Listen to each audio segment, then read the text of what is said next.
ndovapa ngoma rinotaka kunge mariwana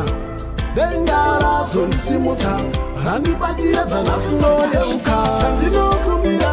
kwamuri kamupenye Jesu kuti vaone kugona kwenyu chandinokumbira Jehovha mupenye nai Mwari kuti vaone kugona kwenyu pane vaifungidzira ndichagumira munzira ndine dare ndairongoma ndovhura hapana kana wane panokanganisa terera unzwi manzi ndinonanganisa ndovapa ngoma rinotaka kunge mariwana denga razondisimutsa randipachiedza nhasi noyeuka chandinokumbira kwamuri kamupenye Jesu kuti vaone kugona kwenyu chandinokumbira Jehovha mupenye nai Mwari